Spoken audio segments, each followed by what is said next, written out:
Hello, everyone, wherever you are. Welcome to another episode of Page Turners Plus. The last time you saw a panel of Page Turners Plus, we were reflecting on the human origins of Beatrice Porter and Other Essential Ghosts by Soraya Palmer. Today, Paula and I have the pleasure of interviewing Soraya. Welcome, Soraya. Thank you. Thank you for having me. Yes, it is our pleasure. So, to start off, I think I want to find out more about the origins of the name Beatrice Porter. So I'll ask, is there any relationship between the name you chose for Beatrice Porter and the children's author Beatrice Potter? If there is, what was your motivation? Yeah, somebody else asked me that too. But no, it was very random. With the rabbit, Peter the Rabbit. Yes. No, I mean, I did read it, so maybe it was somewhere in my mind. I just liked the name Beatrice and Porter. I don't know. It was kind of like a kind of like a family to my name, Palmer, like another P name. So I think I just liked how it sounded really. Yeah, when we started discussing the novel among ourselves outside of the recording that we did last week, we kept saying Beatrice Potter by mistake, and it was constantly happening. So we just wondered about that. But Mhm. since we're on the topic of names, Zora, I think the novel suggests very strongly that she's named for Zora Neale Hurston. But can you confirm it and or deny it? And if so, why did you make that choice to name her after Zora Neale? Oh yeah. So yeah, that one was definitely more intentional. I wanted her to be named, I think, after just an iconic black writer. And Zora Neale Hurston also is known for finding, folklore um, in the South, and like was one of the first to use dialect in the States in her book. So uh, yeah, so I wanted to, and it was one of the first books that I read in high school that I think gave me this deeper appreciation of literature when I read Their Eyes Were Watching God.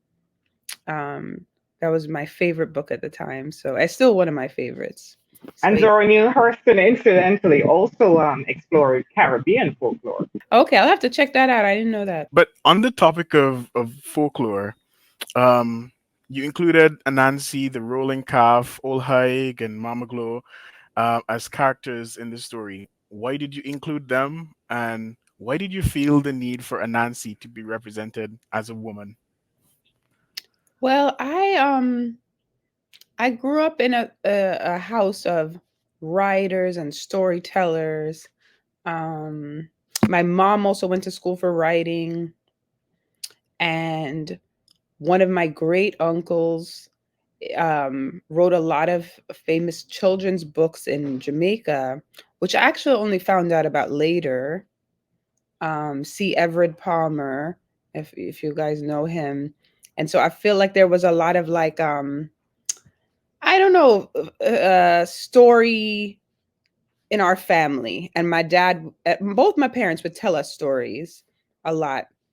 The rolling calf was a big one that my dad would tell. My mom would talk about the lagahu. Um, and Nancy, I mean, they kind of told us about Anansi, but I feel like I also just read a lot about Anansi and was very interested in him being this trickster character and the spider that always outwitted all these, big animals. And it seemed like this commentary on, colonialism and being able to find power in other ways when you're stripped of so much power. So I always really just liked Anansi. And in the book, I feel like the one of the themes is the ways that women have to find their own sources of power. Um, and Beatrice in particular, often feels her power taken away by Nigel, who's abusive. Um, and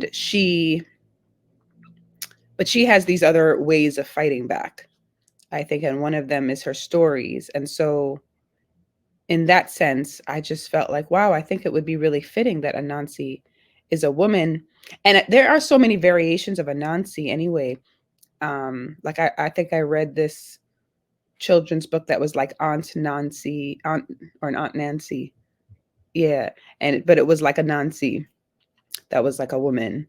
And, sometimes it's a spider and sometimes it's a man. And so it just, it's kind of felt like Anansi could be anything.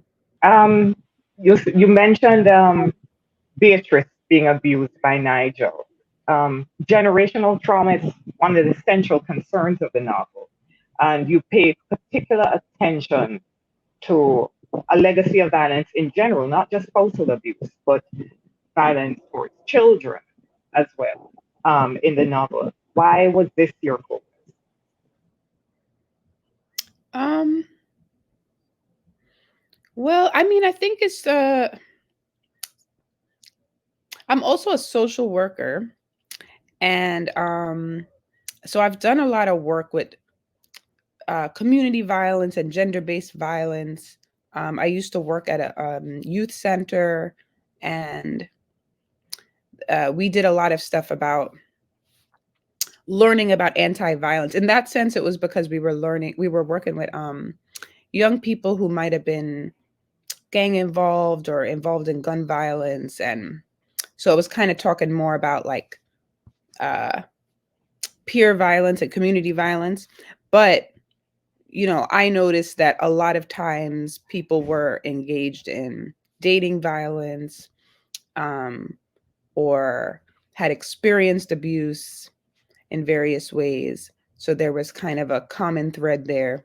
And then I went to work with survivors of intimate partner violence who had um, resisted violence by, fighting back, and were now being charged. And so we supported them. And I think all of those experiences made me very um, passionate. And I mean, I think it's also personal too. I mean, even before all of that, because I guess when I was working there, I already kind of had written the book. But I have a close family friend who was also killed by her boyfriend.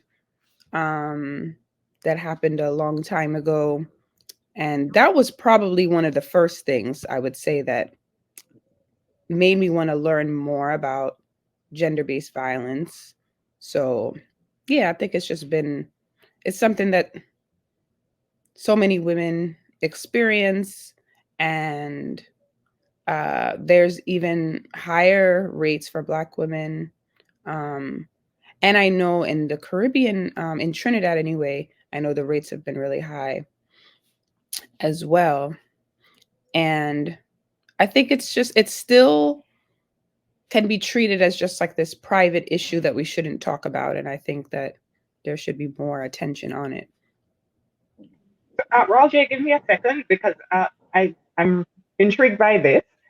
For this, you one of the things we see in the novel is Zora having sadomasochistic um, sexual fantasies. She's a very young teenager, if she's even that old in the novel, because she's in middle school. I wasn't quite sure how old she was, but if she is a teenager, she's a very young teenager. Um, and we see her having sadomasochistic sexual fantasies. Is this something that came from your social work background, or I don't know, your training? Is that something? Is that why you address that?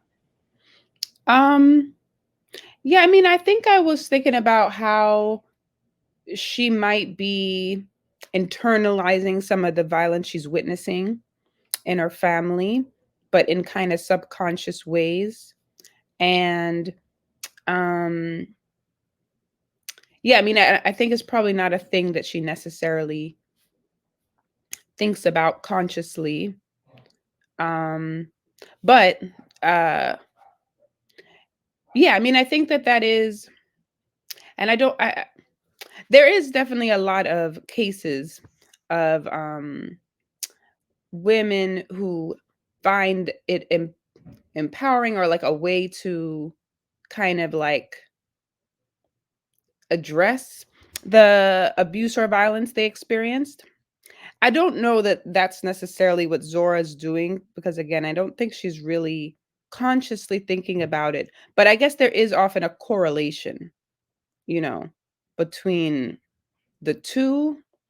Um, but also, I think aside from really that, was also just thinking about the repression in the family and the fears of going to hell and all of that, that you're afraid to actually, that you can kind of just associate sex with being evil um and bad, and then so when you do have these fantasies, they end up being more violent. So yeah, I mean, I think I was thinking about all of those things. So I think it was quite common throughout the novel to see quite a lot of hurt, but also quite a lot of love. So you seem to have been very intentional in not pathologizing people for loving the people who hurt them. Did we read that correctly? And if so, will you please talk us through that? um well, I would say I it's easy to make somebody just a villain, but I feel like the truth is that people are more layered than that. So, um, like for instance, even the women that I worked with may have like killed the person that had abused them. Um, and so we're in one sense treated as a murderer, and then in another sense they're a survivor. Um, and even those who are more are like perpetrators often also experienced abuse. And I don't think any of that is really to excuse it, um, but just to try to understand the cycle and figure out like what can we actually do to change things. And I feel like you can change things through more compassion and love. Um, I think that Nigel could be very self-hating in a lot of ways, and was very sad in a lot of ways.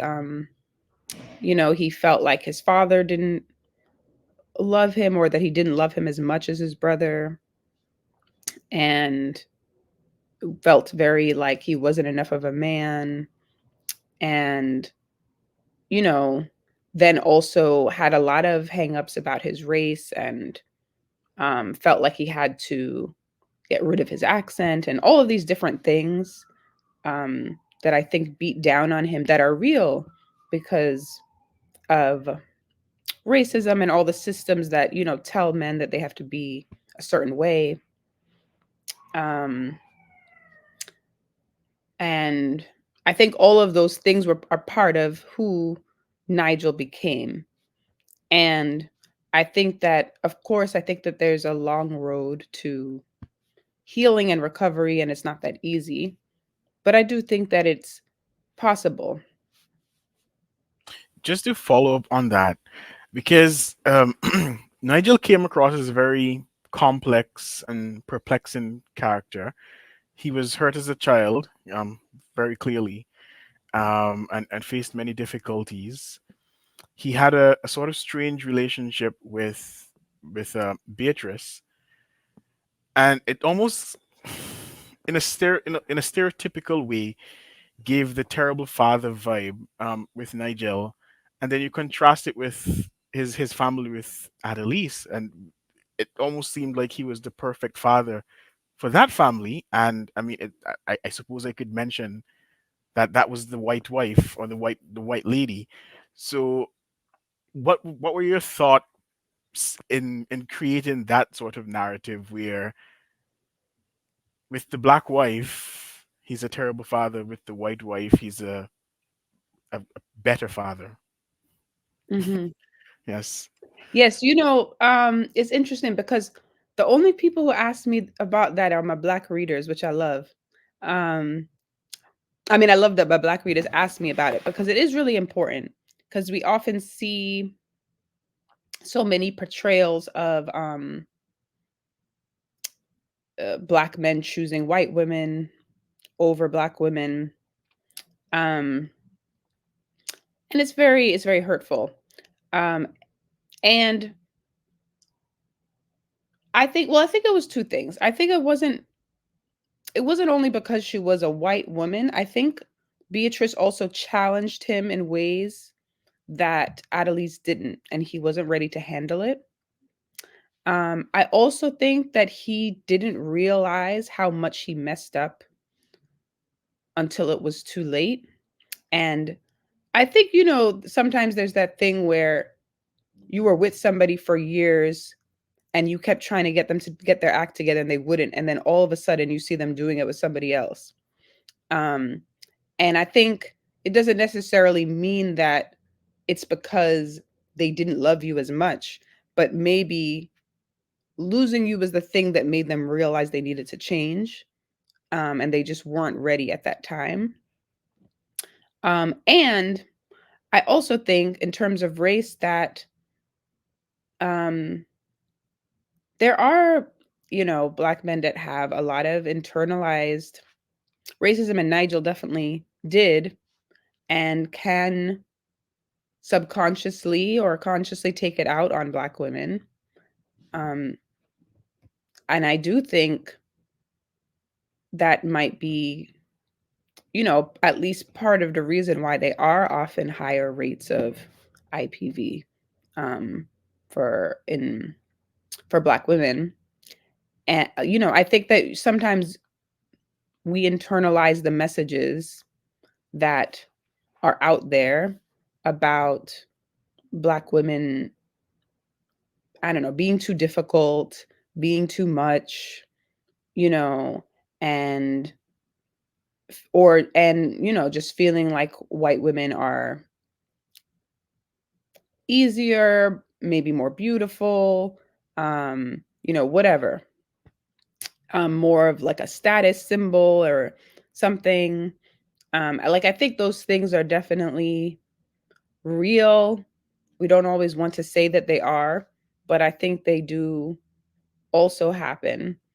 So I think that was a part of it, but I think it was also, I think that Nigel does love Beatrice, but I think he never figured out how to. And I think you see, like, at the end, he sort of tries to make amends more. And I think that he probably would have if he, I mean, I don't know if I should say because I don't know, because to say the end, but he probably, would have tried more if he could. Yeah, I did see that you were very loving and careful in portraying Nigel. My take on Nigel was still fireborn for Nigel. Um, but, but I did see that you were careful in portraying him as not a monster. You showed us how he could have become what he became, and I was interested because I was looking at some of the folkloric characters, and I was seeing, in my mind anyway, a correlation between Nigel and the rolling calf. And I do recall that in the novel, you were very careful to tell us that, the rolling calf, the rest of the world sees the rolling calf as an absolute monster. But in his mind, he is, well, certainly old man Toby, who was the rolling calf. In old man Toby's mind, he was doing God's work. So there is, I think you have you tend to be very careful to show us that the people we view as villains are more than we see on the surface. So I was wondering, well, perhaps you shouldn't answer that question about Nigel, about whether Nigel is the ruling calf, or you thought about him that way, because maybe that will spoil it for readers. Um, but do you want to respond to that or not? Um, well, I think that's interesting. I didn't think he was the rolling calf necessarily, but I mean, and I think maybe, are you referring to the chapter after with the photograph and stuff? No, I was referring to the passage in the novel where it says that the rest of the world thinks the rolling calf is a monster, but the rolling calf, basically he just gets bad press. Oh, Uh, okay. yeah, that's what Um, I was referring to. oh no. Well, in that sense, in that no, there I was talking about the role, just the I wasn't talking about Nigel. But I mean, I think I was thinking about how the rolling calf, at least in my telling of it, it wasn't necessarily a choice to become the rolling calf. Like it's something that's done to him. And in that sense is kind of sad. Um, I think it's different because Nigel had more of a choice, I think, than the rolling calf. But I think that everyone, in terms of like him thinking he's doing God's work, I feel like the thing is that every villain has their own way of justifying it to make themselves be able to sleep at night. Um, like if you own a company and you're pouring a bunch of toxins into the ocean, you're probably thinking like, oh, well, this is the only way I can do this in order to make a profit. And if I didn't do it, then, you know, like my company would suffer or somebody else would be doing it anyway. I think that like people always they always rationalize things in order to, I kind of try to delude themselves, I guess, that they're not really doing what they're doing, or that, even if they're doing it, they're still a good person. Most people, I think of themselves as a good person, you know, or at least not necessarily a monster. And if they do think of themselves as a bad person, then I think that can also overtake so much of them that they're not able to change. Like they can, then just be caught up with self-loathing and how bad they feel, and kind of still be the victim in a way and not really actually change. I remember when we spoke with Kevin Jared Hussein, when we discussed Hungry Ghost, he said everybody is a hero in his own story. Yes. And I suspect you're saying something very similar. Yes, I think so. I like that. So I think this one will be very interesting because I'm also training to become a medical doctor. But we learned that Ma is both a medical doctor in the Western sense and a traditional healer. At one point, Beatrice tells Zora that magic and medicine are not the enemies she supposes them to be. Talk us through the ideas behind those choices you made in telling your story. Um, well, yes, I think that is, I think that in so many ways, science can be magical. Like when I think about like the idea of like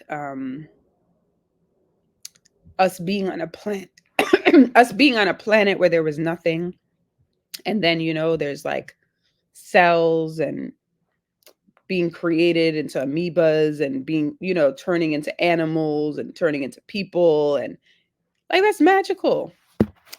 And I think there's still, after all these years, certain parts of evolution that people can't entirely explain. So um I feel like it is magical. And also I think when I was like reading up on um some of this, like I came across a lot of different people who were who did like study both um medicine and like other forms of healing, especially in the Caribbean.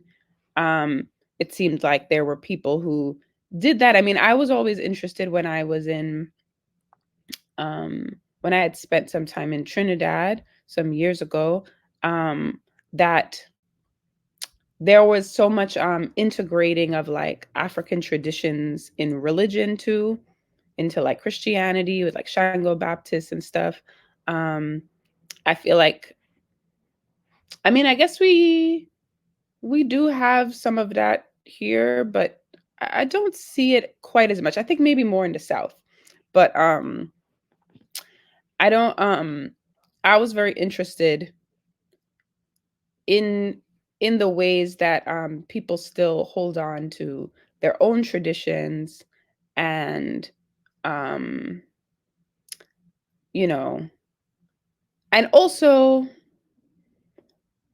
I feel like, there can be this Western notion of the Caribbean as being more backwards, and so like I wanted to show a different perspective of how in the US, even though we have all this great technology and stuff, it's very unaffordable, to get care. It's very, a lot of people can't afford to um, take care of themselves, especially with things like cancer, even if you have insurance. And then there's a lot of people that don't have insurance.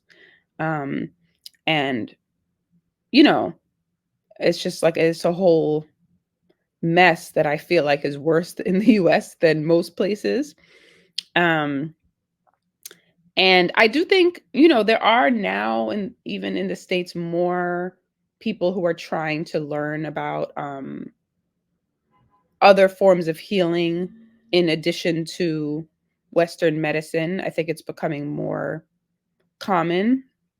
Um, but I feel like, like growing up, you would just hear about like bush medicine or like, stuff like that. And so I just feel like it's more part of the tradition, and I just wanted to kind of highlight that, and that they don't have to be opposites, they can complement each other. Now, the novel, the Caribbean spaces that the novel concentrates on are Jamaica and Trinidad, more so Trinidad. But you go to Cuba and you resurrect Anaquana. Why did you do that? Well, you kind of resurrect her because she's a ghost. In the novel, she's a ghost. So why did you go to Cuba and to extract Anaquana and put her in Trinidad? Or why did you want to have Anaquana in the story at all? Well, so yeah, I was mentioning that I had spent some time in Trinidad. I was taking classes at UE, and that was when I first learned about Anaquana. Was in a history class there, and about just like different indigenous resistance. But I was most interested in her because, you know, she was a female chieftain, and that was very uncommon.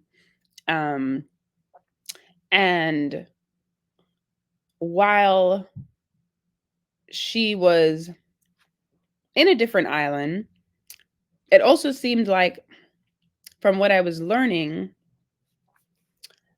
before Columbus and all of that, there were a lot more like the Arawaks, were like a part of the Tainos also. Um and the Kalinago. And I feel like I don't know, like they were all kind of family, it seemed. And the borders, I feel like, were more introduced because of colonialism. Um but another thing that I noticed in Trinidad, which I think is true in a lot of the Caribbean, is because it was, like the first stop, there's not as much of an indigenous population or like remnants of that time. And it can feel like it's completely um, non existent in a way. And I think, I was thinking like if a big part of like what I was trying to write about is the impacts of history, slavery, and colonialism um, on our lives now. I felt like you can't also ignore the first really big trauma that happened when they wiped out everybody who was there. So I felt like I wanted to show that even if you're not physically seeing them, that presence is there. It is like a haunting um on the on in the island, like it's part of the history and it always will be. And so I felt like I needed that to be there. And I think she, again, I just like Anna Kawana. I feel like she's very empowering. And I think that it would make sense for her and Beatrice to kind of connect, um, especially given what she was going through at the time, that she would have kind of needed another kind of like empowering ghost to help her. I just wanted to follow up on that in terms of your research process, because you cover quite a lot of history and folklore from Trinidad, Jamaica, and then you essentially covered the West Indian migrant experience in parts of the U.S., particularly in New York. So I was wondering, what was your research process for this? Did you travel to different places? Did you depend on family stories, family history passed on over the years? Um, yeah, I mean, I definitely did try to talk to a lot of family about things. Um, and I also took some history classes that I think helped me when I was in Trinidad, and found more sources that I didn't know about. I mean, now they do have more Caribbean history classes here, but at the time I really didn't see them at all. So, um, yeah, I think that was helpful for me in terms of finding things to sources to read to learn more. In addition to just like talking to people and like my time there and what I observed. You focus on Sasha and Zora struggling with their sexuality as they were growing up. Is there any particular reason that you had for focusing on teenagers growing into their sexual identities? Um, yeah, I mean, I think that I think of it as like one of the first big phases you go through, um, being adolescent, and learning more about who you are, who you want to be, questioning things. So yeah, I like coming of age stories. And even, in the flashbacks, I kind of tried to think of their coming of age story as well for Beatrice and Nigel, because I feel like it's just a very um, defining part of your life. Um, and everything is kind of new and exciting, and you have all these questions for things. So I think it can bring up more, like you can be learning as they're learning about themselves. um yeah, I think I just liked that. On the topic of sexuality, essentially, denial is the response of both Beatrice and Nigel to homosexuality. Do you think this is a cultural response, a generational response, or is it something else? um Probably a combination of things. um I think, yeah, I think in to some extent, generationally and culturally, that's there. Um, and I was interested in like what if they're internally struggling with it in a way they're not showing, especially with Beatrice. Um, I was interested in that. But I also didn't want to show the Caribbean as just being like this blanket homophobic place. Because something that it was really interesting to me that I didn't know until I spent more time in Trinidad was how much uh how much of like queer community there is in terms of like kaizo and like different things happening and uh they would have like parties and various things. And then I know I wasn't there, but I know I heard that Trinidad had a pride parade um a year or so ago maybe.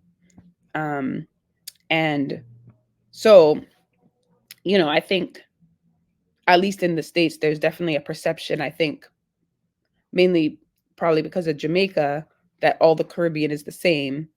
Um, and it's not the same. I want to be able to do the same thing in Jamaica, to spend like several months there too.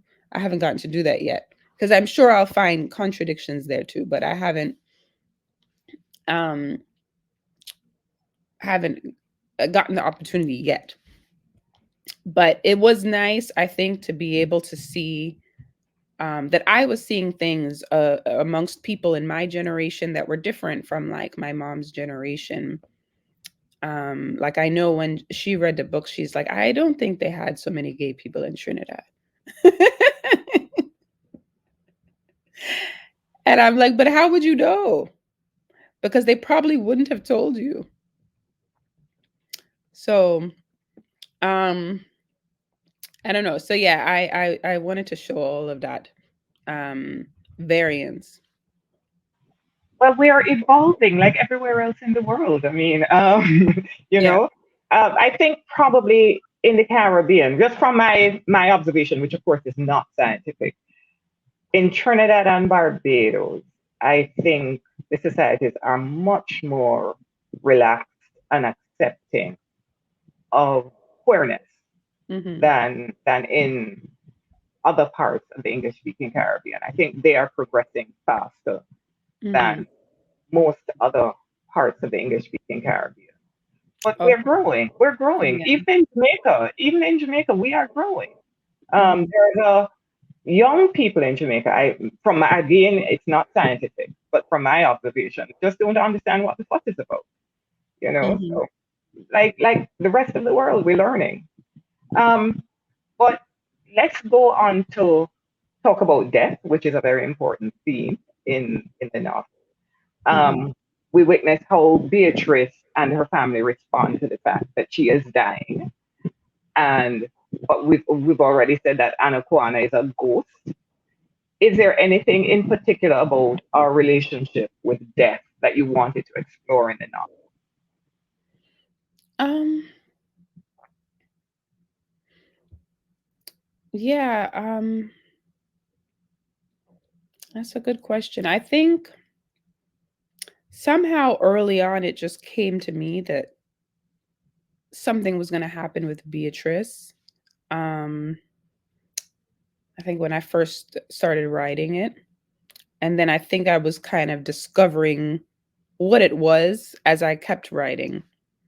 Um, but I think I realized that I wanted,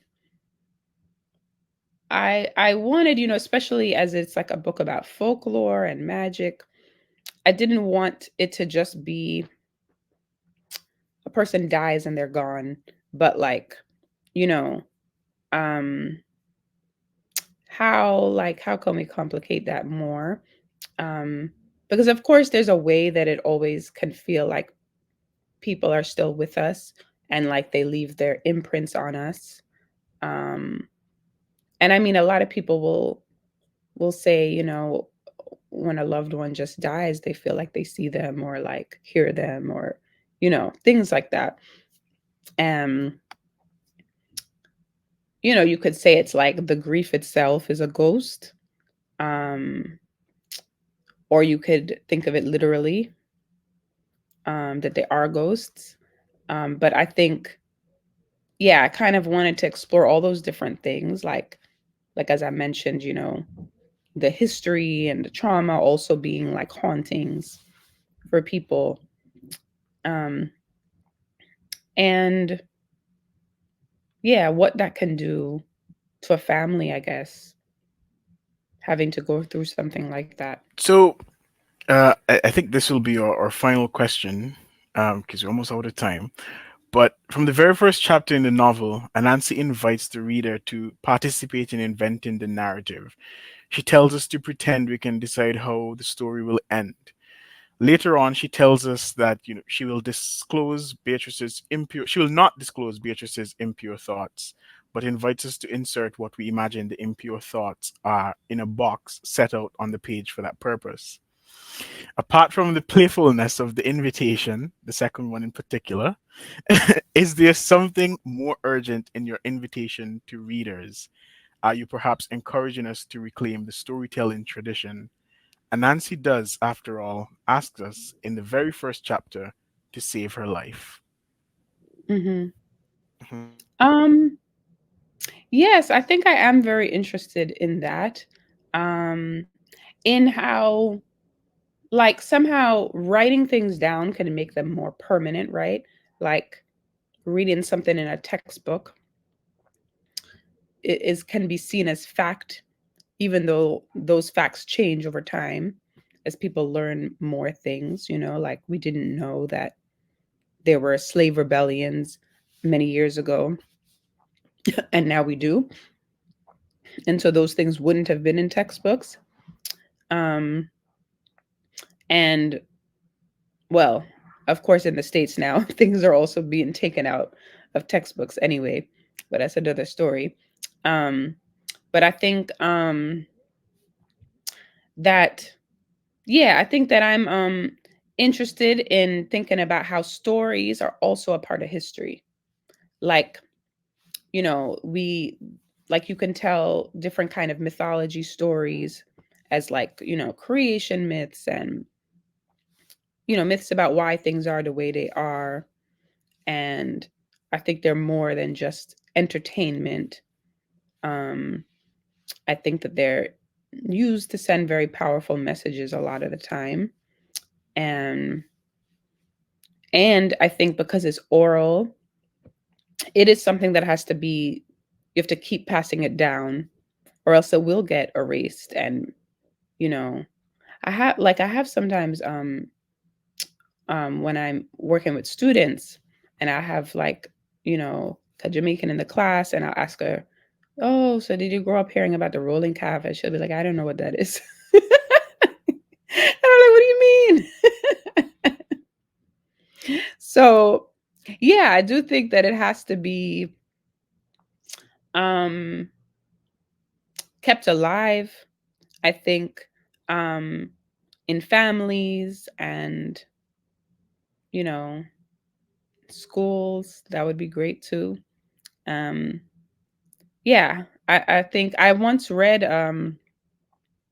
a story. It was like a Celtic myth, but it was about like this god under the sea that had to be put down under the sea because he was forgotten by everyone. Um, and now he's just kind of stuck down there. And that story always stuck with me. All right. Thank you very much, Soraya. Unfortunately, that's all the time we have, but we totally enjoyed this interview, and thank you for agreeing to be interviewed by Paula and I. We really did appreciate it. The next time the viewers see us reflecting on a novel, we'll be reflecting on Clavis Natera's Neruda on the Park. But before we go, we have for you a reading by Soraya Palmer. Thank you for joining us. Chapter 1, Anansi's Daughters, Sasha. Brooklyn, New York, September 1997. That lean and mean beef jerky. It looks so gorgeous, resting there with all the others, third shelf, second aisle, where it usually lives. This price ought to convince him, Zori. I mean, it's one of the most logical things you could buy here.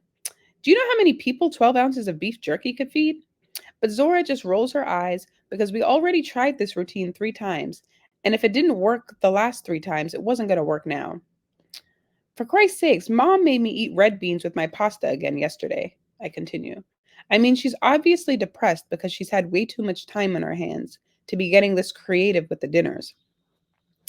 I don't know, Sasha. I thought the beans were pretty good. And then she had the nerve to tell me I wasn't getting enough protein. Well, obviously, I'm not getting enough protein if we're living off this freaking rabbit food. Did you know babies sometimes turn orange when they eat too many carrots? I read that in a science book. But before Zora can respond, we see Mommy and Daddy walking down the aisle of meats, arguing under their breaths. As Mom and Dad approach, I pipe up a little louder, pretending like Zora and I are still in deep conversation. I mean, don't you just want to go camping when you eat jerky? I chew on it and I go, umph. Look, feel my stomach, Mom. You'll see there's basically nothing left. I point in between and below my 2 bee stings, where my rib cage ends. I swear it's because we've been vegetarians way too long. You're being dramatic, Sasha, my mother mutters. It's like her ongoing talks on how to be in tune with one's own body have all gone to waste. And she looks away longingly at the aisle of canned beans and vegetables. Only Dad's face is glowing with the window of opportunity. It's story time again. You know, Sasha, there used to be this guy by the junction. He used to sell homemade beef jerky out on his stoop, he says, until one day he died very mysteriously. Nobody knows what happened to him, but rumor had it he became none other than the rolling calf, Zora says. She's standing on the wheels of the shopping cart so she can see him better. Right, Sori, he says. You see, when a butcher dies, he becomes the rolling calf to pay penance for all the cows he tortured and killed in his lifetime. As he speaks, his eyes grow large and his voice rises and falls like a wave. Even his neck appears to stretch upward before springing back again. People in the aisles are politely trying to move us out the way, but Daddy doesn't budge. You could hear rolling calves where my brother and I grew up because they have thick iron tails that smell like sausage and clink like chains. Whenever we had the mind to be rebellious and stray against our father's wishes, we'd hear the metal, smell the pork, and know we'd gone too far. We wouldn't run off the way you kids do now, foolishly. His stories are always like this, very entertaining, so as to keep us listening till the big moral point at the end. Thank you.